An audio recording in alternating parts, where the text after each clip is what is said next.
Friends, welcome back to my channel social science learners together. I hope आप सब अच्छे होंगे, अच्छे से अपनी स्टडी और रिवीजन टाइम टू टाइम कर रहे होंगे। फ्रेंड्स, लास्ट वीडियो में मैंने आपके साथ शेयर करा था देसी जनता को सभ्य बनाना, राष्ट्र को शिक्षित करना का पार्ट 1। फ्रेंड्स, आप सबसे रिक्वेस्ट है कि अगर आपने अभी तक इस चैप्टर का पार्ट 1 नहीं देखा है तो प्लीज़ पहले आप पार्ट 1 देखिए, क्योंकि पार्ट 1 को समझने के बाद ही आपको आगे का चैप्टर क्लियर हो पाएगा। और अगर आप चैनल को सब्सक्राइब करना भूल गए हैं तो प्लीज़ चैनल को सब्सक्राइब ज़रूर कर दीजिएगा। वीडियो को एंड तक देखिएगा और वीडियो अगर अच्छी लगे तो लाइक शेयर करना मत भूलिएगा। हम लोग स्टार्ट करते हैं हमारी आज का पार्ट। एजुकेशन फॉर कॉमर्स, व्यवसाय के लिए शिक्षा। 1854 में ईस्ट इंडिया कंपनी के लंदन स्थित कोर्ट ऑफ डायरेक्टर्स ने, यहाँ पर आपको ध्यान रखना है कोर्ट ऑफ डायरेक्टर्स कहाँ पर था, लंदन में था, तो भारतीय गवर्नर जनरल को शिक्षा के विषय में एक नोट भेजा था।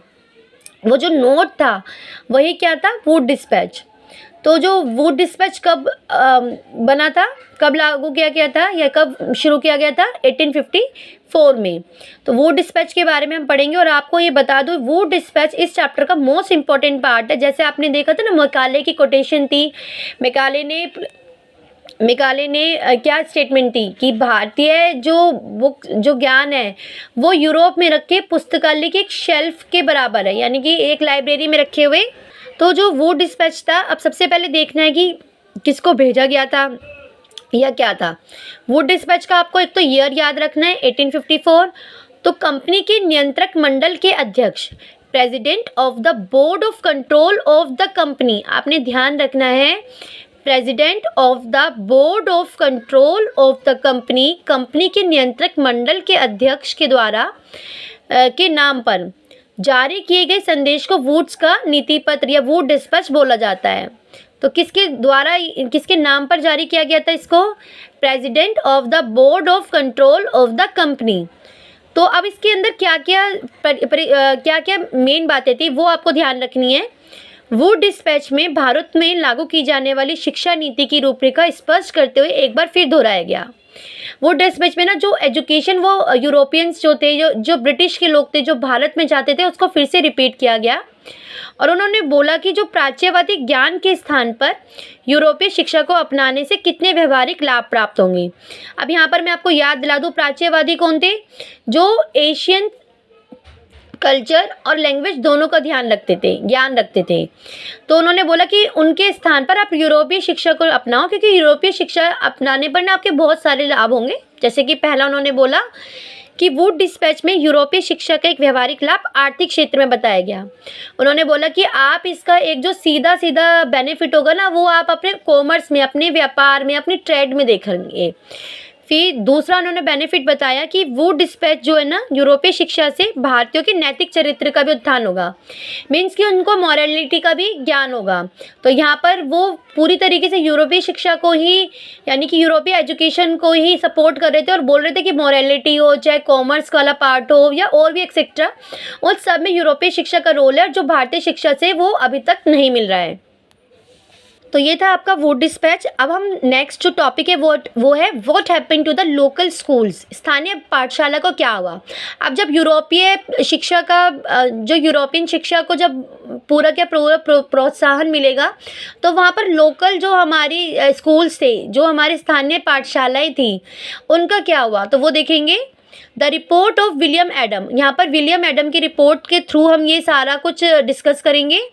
एडम ने पाया कि लचीली प्रणाली स्थानीय आवश्यकताओं के लिए अनुकूल है। एडम ने ना जब रिपोर्ट पेश की थी तो उसमें देखा जो फ्लेक्सिबल एजुकेशन सिस्टम है वो स्थानीय आवश्यकताओं के लिए, यानी कि जो कि लोकल एरियाज़ हैं उनके लिए बहुत ही ठीक थी।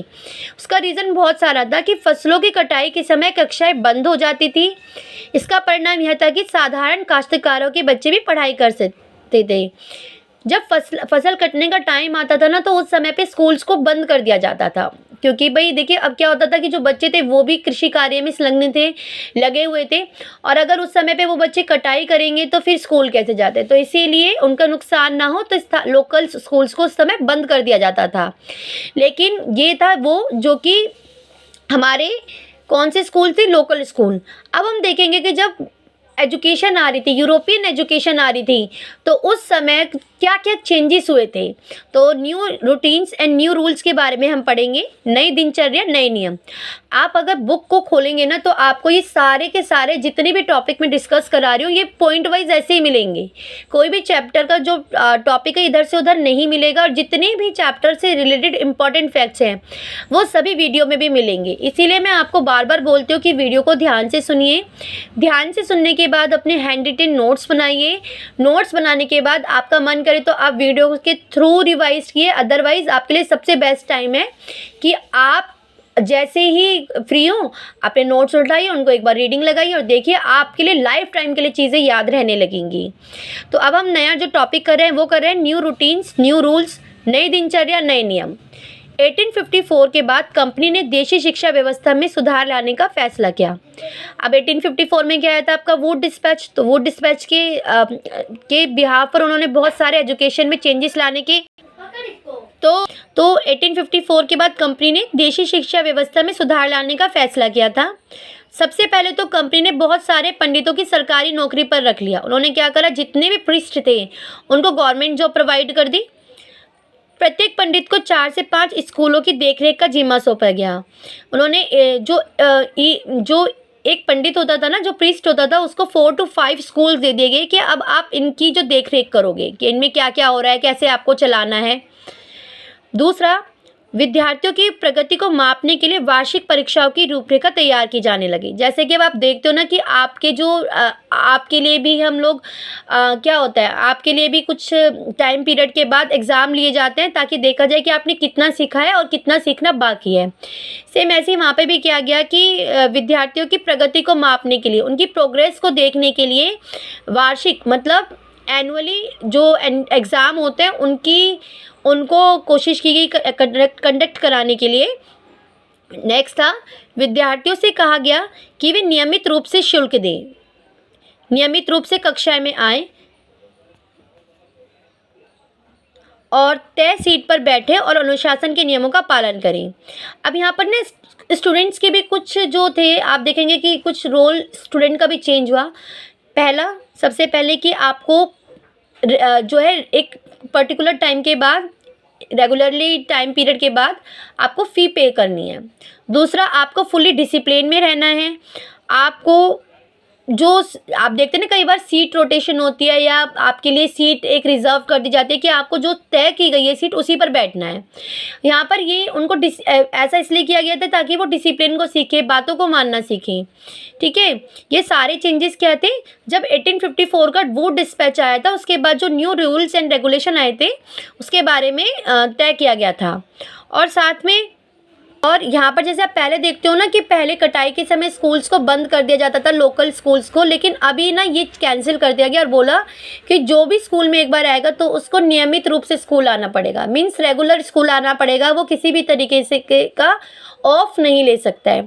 तो ये सारे जो चेंजेस थे आपने देखे जो कि वुड डिस्पैच के बाद या वुड डिस्पैच के अकॉर्डिंग थे। तो आज की वीडियो में इतना ही, और कल की वीडियो में आपके साथ इस चैप्टर का लास्ट टॉपिक डिस्कस किया जाएगा। तो बने रहिए आपके अपने channel social science learners together के साथ। प्लीज़ चैनल को सपोर्ट कीजिए, उसको सब्सक्राइब कीजिए और ज़्यादा से ज़्यादा लाइक एंड शेयर कीजिए ताकि आपकी तरह और स्टूडेंट्स की भी हेल्प हो सके। मिलते हैं हमारे कल के वीडियो में एक नए टॉपिक के साथ।